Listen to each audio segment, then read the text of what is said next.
Stepping into the shower after stripping and tossing his clothes onto the bed, he let the hot water ease his muscles as he reflected on how lucky he felt to have such a rewarding job with the best of the best.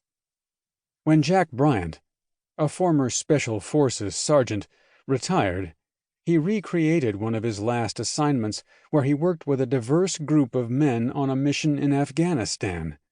Jack discovered that the group worked coherently and without egos, making the experience a life-changing one, as well as a successful mission.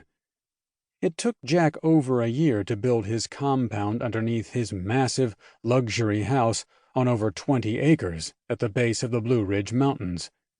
Jack recruited men from the FBI, CIA, SEALs, Special Forces, ATF, police, and DEA to create his new business, Saints Protection and Investigations.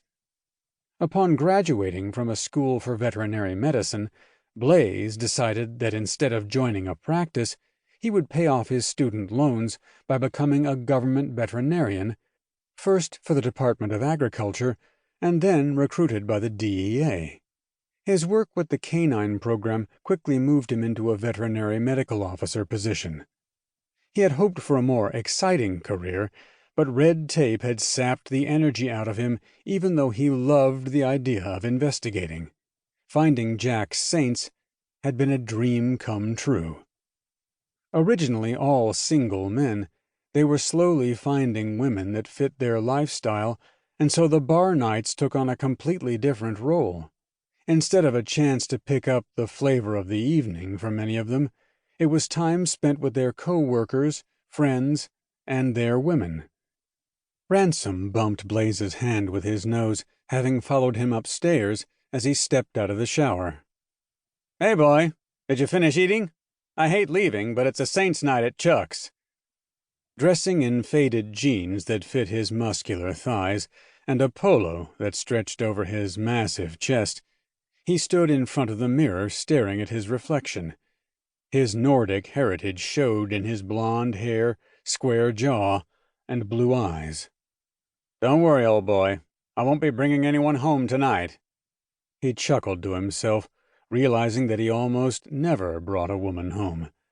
At least, not after a few attempts, during which he found that the seduction of a woman was difficult with barking, wet noses, and the occasional cat sitting in front of his date with their leg up, licking their bottoms. "Yeah, that's a mood killer." "But I'll be back early," he promised Ransom, then turned to see two cats now curled up on his bed, sleeping on the clothes he tossed there earlier. He started to shoo them away, but knew the clothes were destined for the washing machine anyway. "What's a little more cat fur?"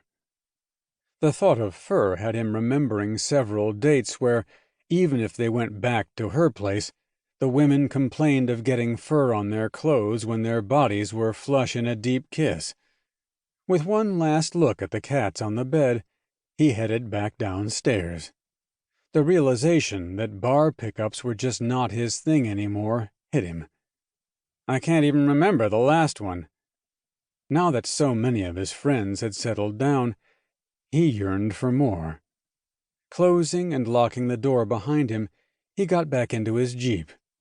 As he turned the vehicle around in his yard, he knew it would take a special woman to be able to accept his life.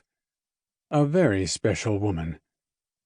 "And I don't have a clue where I'll find her."